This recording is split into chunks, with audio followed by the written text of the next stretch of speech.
Baba tayo dito guys kasi tayo mag-check ng ID. Yan, baba tayo. So, hindi ako nagdala ng ID. Okay lang yan ate. So, sayang ko dito. Checkpoint tayo guys. Checking tayo ng ID. Yan, baba tayo.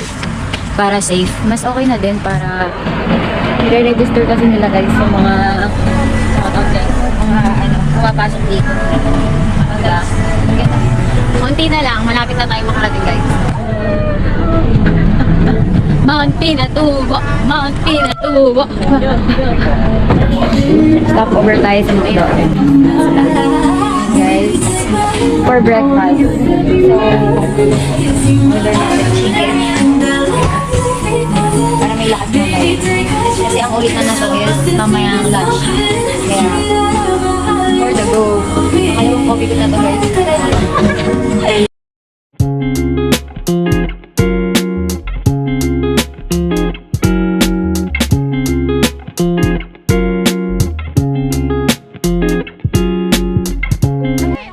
Makikita niya guys, napakadami talagang sasakyan dito. Ibig sabihin marami na talaga umakyat. Kaya sana pagdating natin doon maganda pa rin yung kuha nating picture sa sobrang daming tao. Oo guys. Tsaka pag akyat natin doon sigurado marami na rin pa uwi. Puntahan natin sila Kuya Saldi guys. Sa tingin mo yun yun? Ayun na sila kay Saldi. Ayun na sila. No? Yung ano kasi namin, driver namin, si Kuya, sobrang bait. Dito na kami ibinaba, guys. Para hindi na daw kami maglakad ng malayo. Diba? Ang ganda. Ang kinagandahan dito, guys, medyo malamig yung hangin sa ngayon. Sana hanggang mamaya. 1 hour na lakaran tayo, pero sana makuha natin kahit na 40 minutes lang, ganyan. Mabilis naman maglakad lahat ng kasama namin. 1 hour talaga natin itong makuha. Mainit. Mainit. Malamig pa nga ate. Oo, kasi malamig yung... Si Ate Alice, guys, Hi, guys. pangalawa na ng punta dito. Ganyang kaganda ang Mount Pinatubo kasi binalikan ni Ate. Pwede mong balik-balikan, Diba? guys. Ganda. Excited na ako, guys. First time. Ito guys, paparating yung mga abusayak guys. Paparating na sila. Start na kami, guys, maglakad. Bulto-bulot eh, no? Ganyan yung mga ano. Yung maitim ka na, tapos itim ka palalo. Kaya kailangan maingat tayo. Hindi, maalikabok din kasi dito, guys.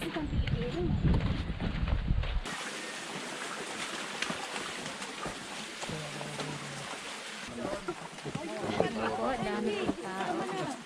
Pababa na sila kung paket pa lang, guys. 50 meters to dito. So, right. Here. Lapit na, konti na lang.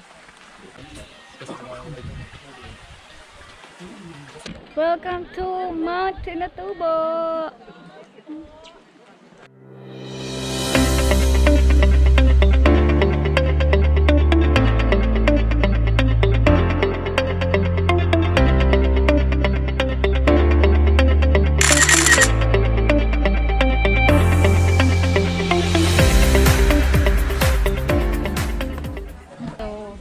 Bago tayo bumaba, isang silip muna dito sa magandang view. Yung beautiful ka pero dangerous ka. Wah! Sabi. Ganda no guys. Ganda.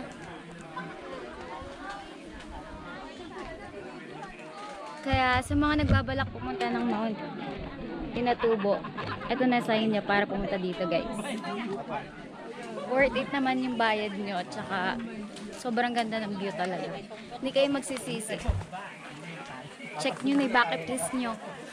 Bucket list. Pababa na kami guys. Kasi kagaya kanina. Mas syempre pag pauwi, mas mabilis.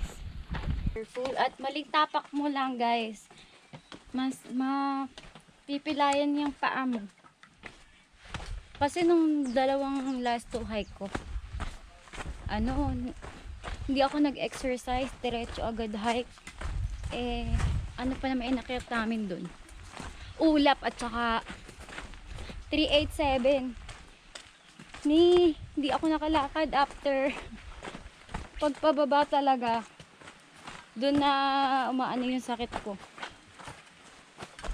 Pero, ano naman yun, kasi nga, hindi ako nakapag-exercise. Hindi ko man lang nabigla, parang ganun. Kaya ngayon, pababa na kami, hindi sumasakit yung binti ko. Kasi na-exercise ko siya bago tong araw na. Alam niyo na guys, if ever na gusto nyo mag-hike or ganyan, mag-exercise kayo kahit ilang araw lang before akyat nyo. Pag may nakikita kang tubig, ibig sabihin hindi ka pa naliligaw.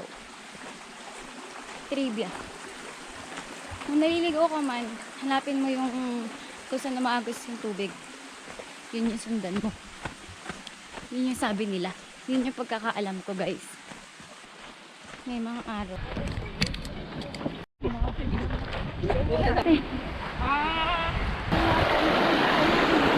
Mga paano?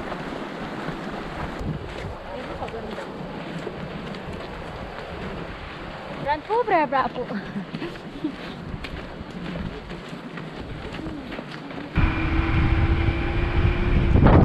go, go.